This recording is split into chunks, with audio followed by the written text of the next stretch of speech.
Today is Saturday, November 16, 2013. We are interviewing John W. Snyder at his home in Springfield, Illinois. Mr. Snyder is 81 years old, having been born on June 4, 1932. My name is Kathy Grimmett, and I will be the interviewer. Mr. Snyder, could you please state for the recording what branch of service you were in and which conflict? I was during the Korean War in the Air Force. In the Air Force, okay. Would you just like to tell me your story about being in the Air Force?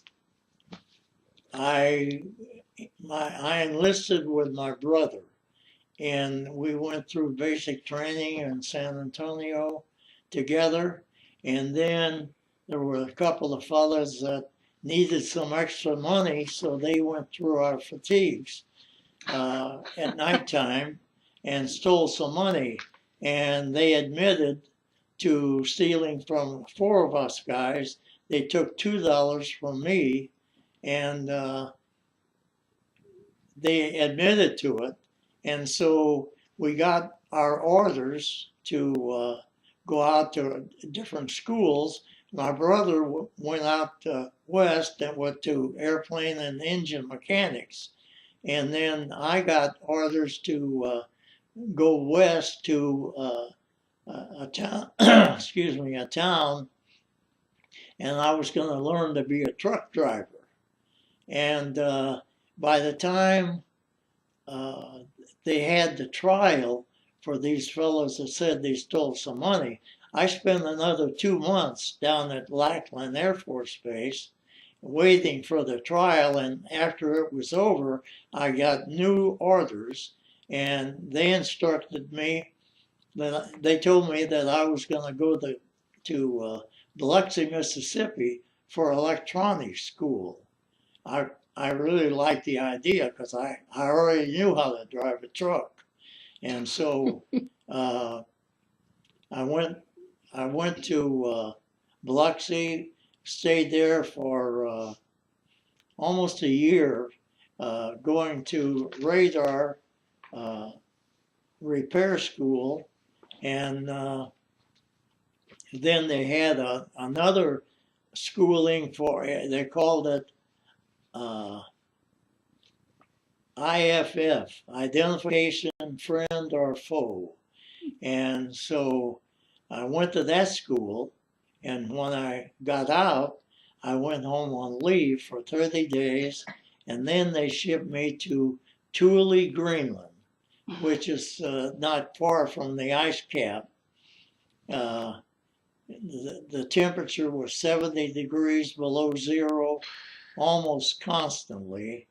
And then after I'd been there a while, they asked for volunteers to go on the ice cap. They had a remote radar site there, and it was underground. And so I was there for 81 days, and we lived underneath the ice cap. There were 21 of us in this group, and it was cold. I already told you, it was 70 below zero, and we had to go out once in a while to get fuel barrels. The Air Force had dropped 55-gallon drums down in the snow from aircraft, and so we had to dig them out of the snow, and then we piled them up, and so we could get to them, because the furnaces that were underground all ran in fuel, the oil, and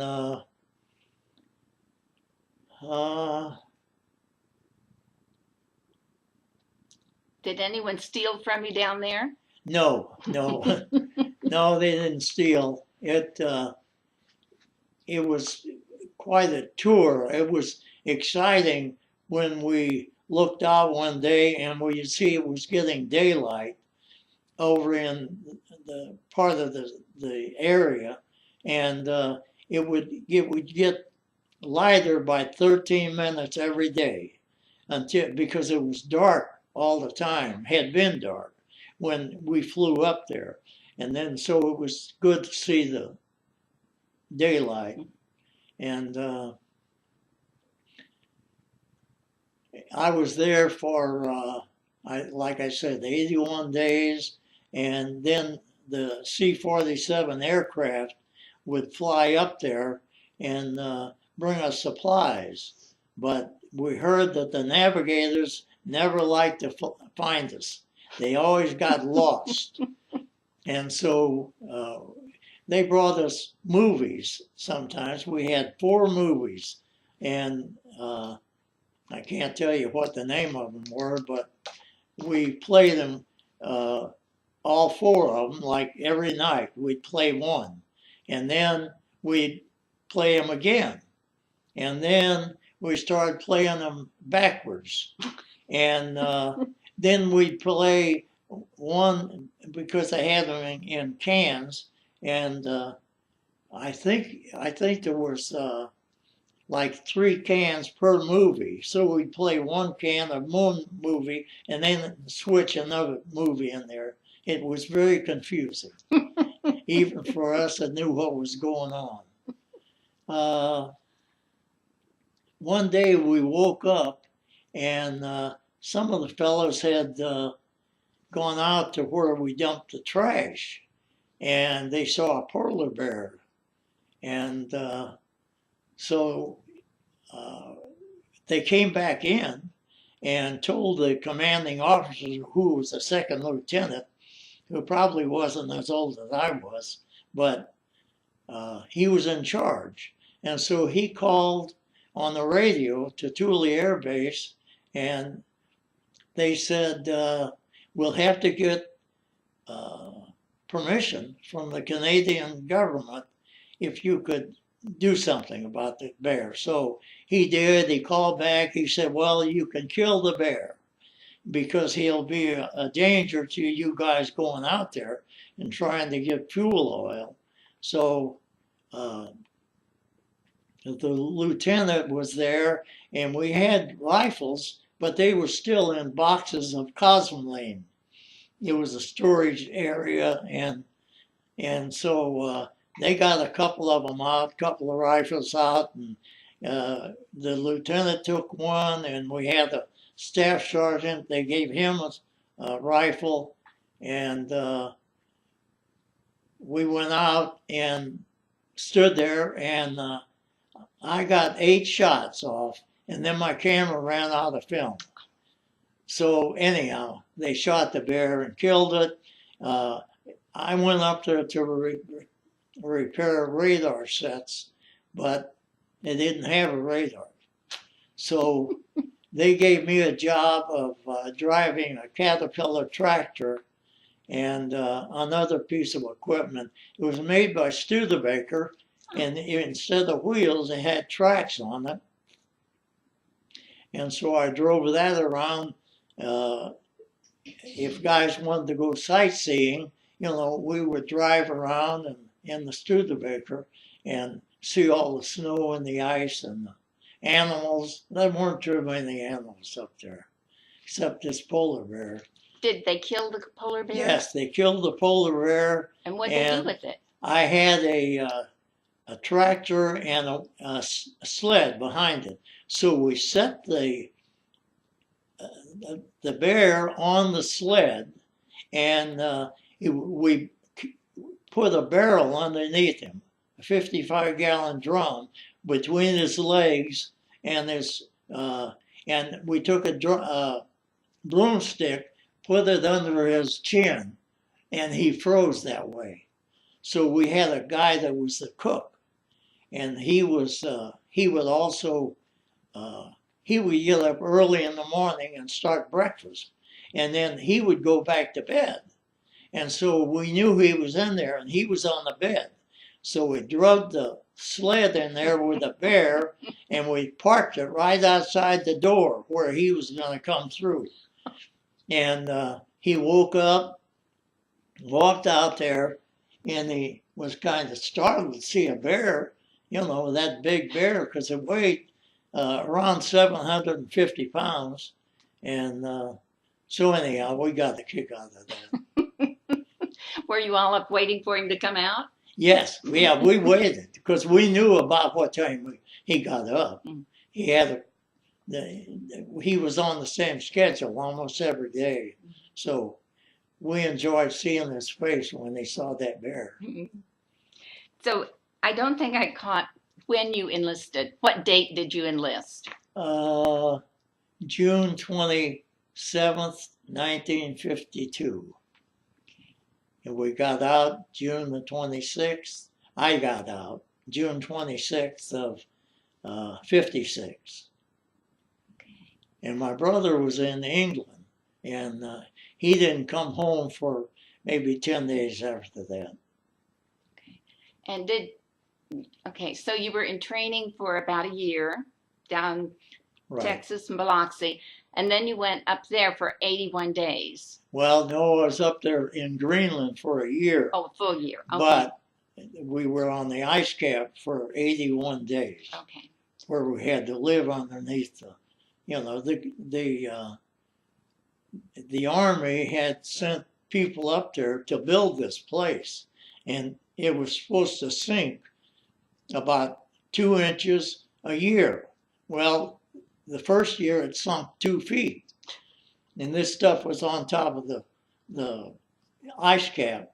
And anyhow, when we moved up there, it was already down probably 15 feet.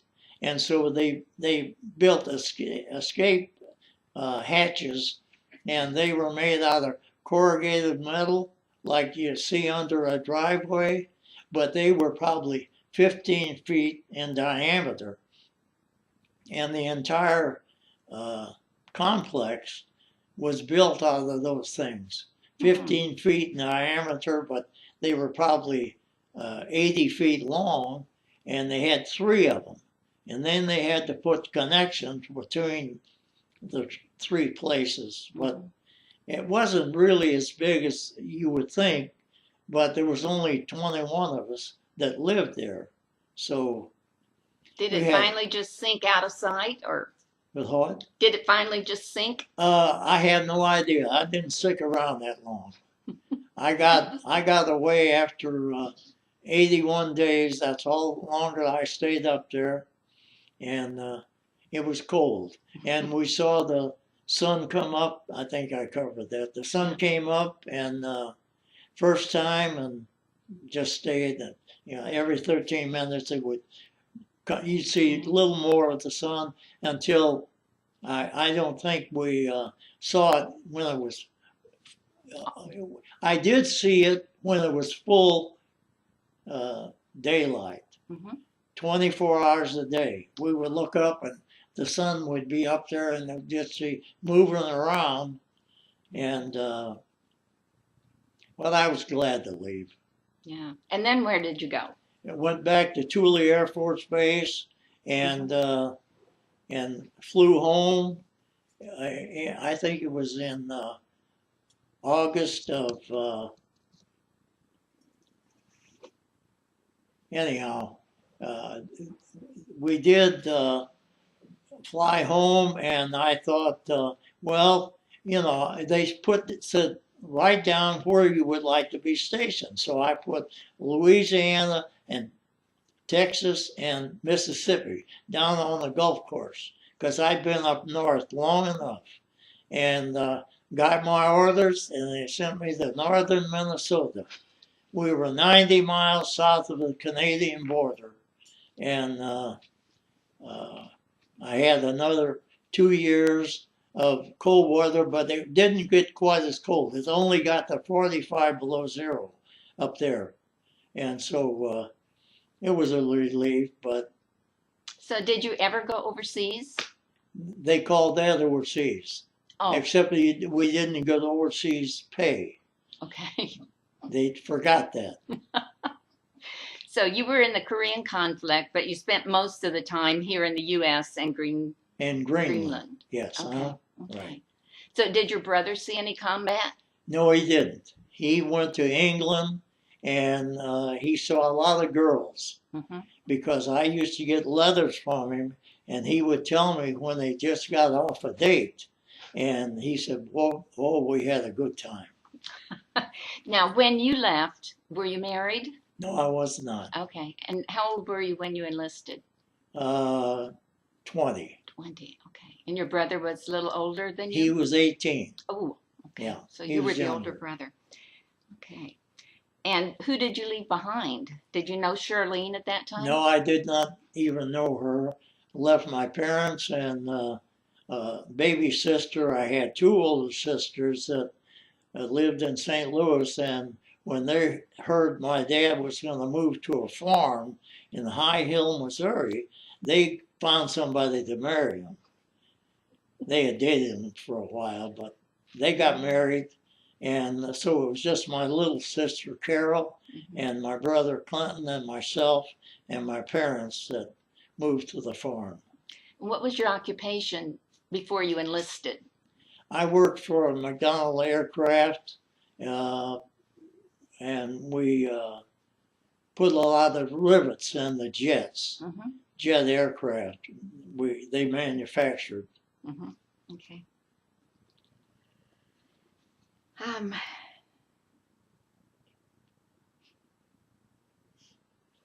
why did you decide to go into the service?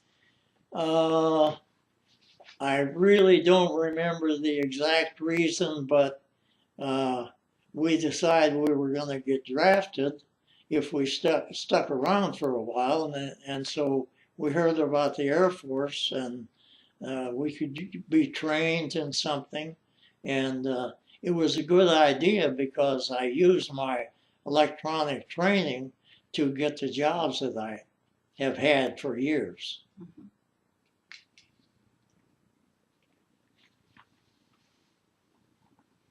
How did your parents feel about you leaving?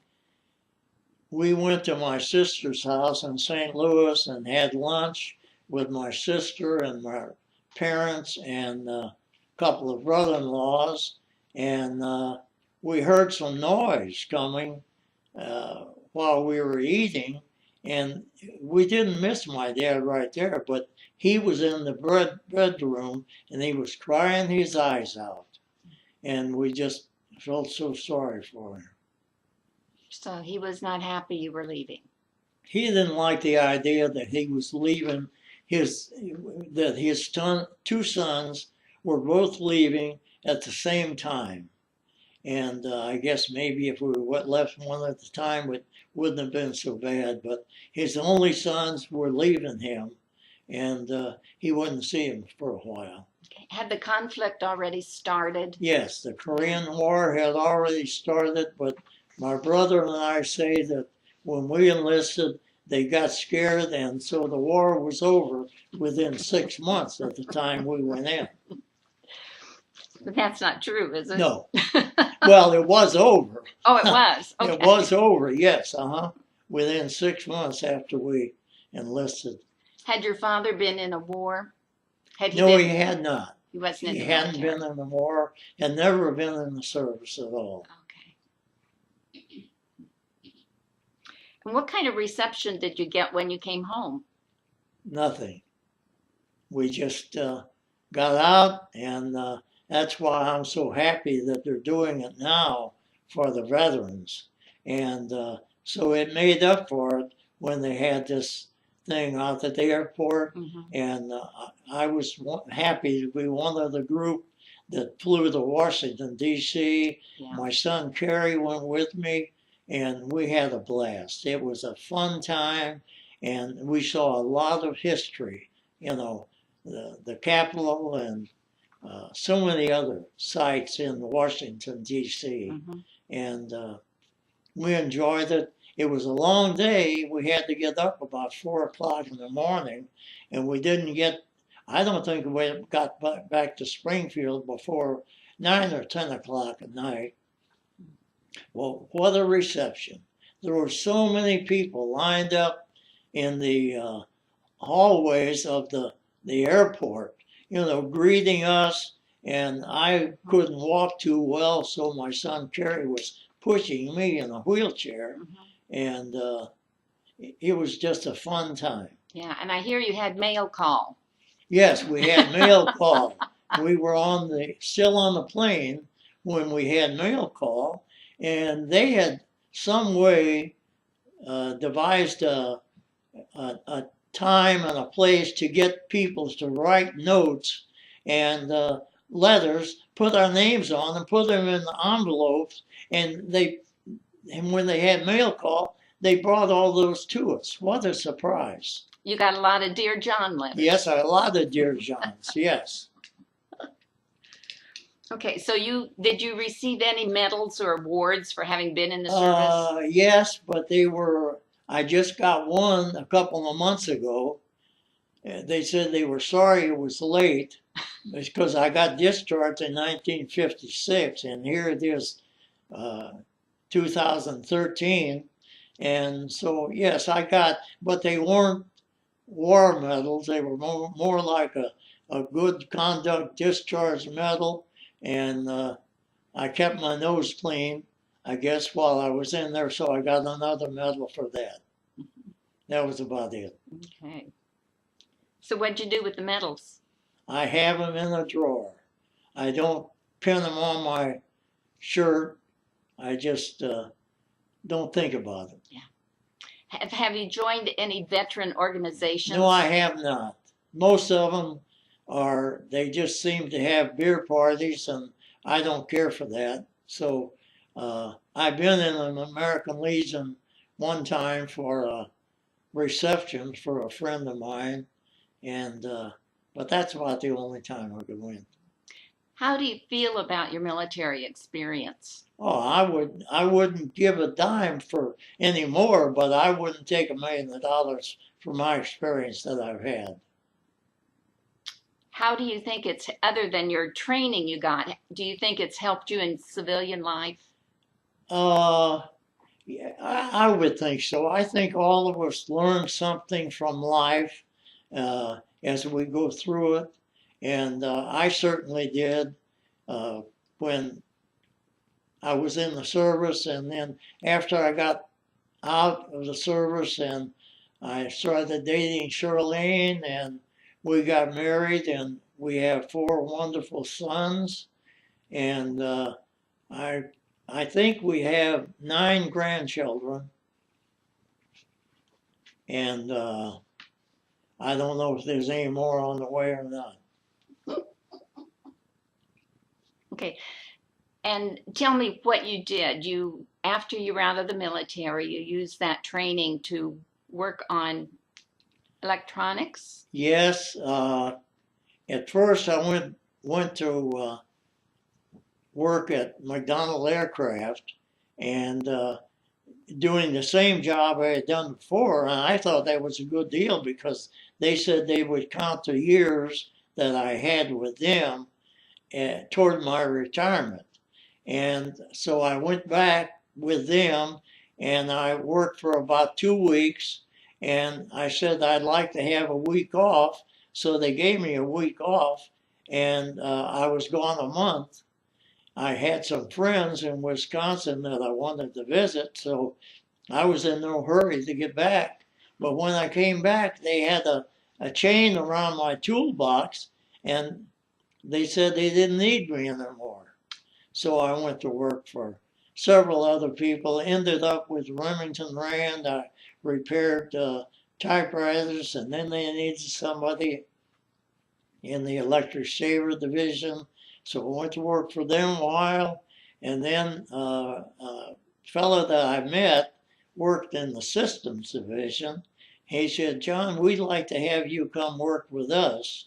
And so that was more sophisticated electronics. And so I worked on those. I had some training and then worked for them for several years, and then we moved to Springfield. Well, we had already moved, and after I worked here for a while, I met Charlene, and Well, we did that in St. Louis. Other than the polar bear, did you take many pictures while you were in the service? Not a whole lot.